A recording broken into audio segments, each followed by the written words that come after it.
Nós vamos fazer um bolo de chocolate. Ingredientes. Tudo ali. Eu vou colocar esse ingrediente primeiro, depois esse, tá bom? Tá bom. Vamos lá. Joga tudo dentro do liquidificador, né? É. Tudo, deixa o papai segurar. Então, Agora vai colocar o leite e o óleo, né? eu aguento pôr isso tudo, gente.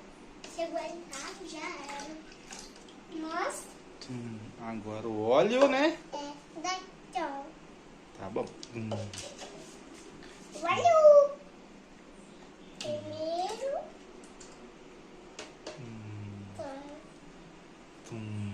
Agora açúcar. É. Pode ir.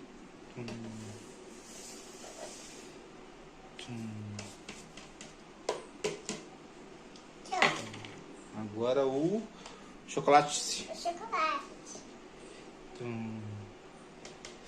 Ponte. Agora vai fazer o quê? Bater! Então, fechar. Deixa bem fechado. Liga.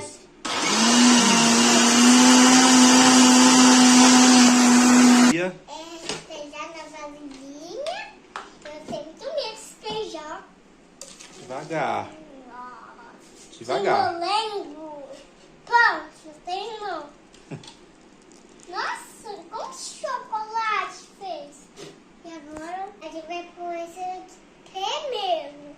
Farinha. É farinha. Despeja tudo. Isso, foi meu dedo. Agora nós vamos mexer, né? É mexer. Mexer bem. É, mexer bem. E vai. Hoje Pode. ele vai fazer um bolo de chocolate. Vai ficar até bom. Eu vou bater isso tudo que eu vou aguentar. Fala. Agora que a gente vai colocar o fermento. Joga tudo. Joga tudo. Despeja tudo. Ai, filho. Aí. Comendo meu dedo. Agora mexer, né? É mexo. Ele vai se montar na vasilha montada. Despejar na vasilha untada, né? É, vamos passar. Nós vamos levar Eu no... derrubei aqui e eu quando experimentei, chupei. Nós vamos levar no forno. É, eu vou pôr. O bolo já tá pronto.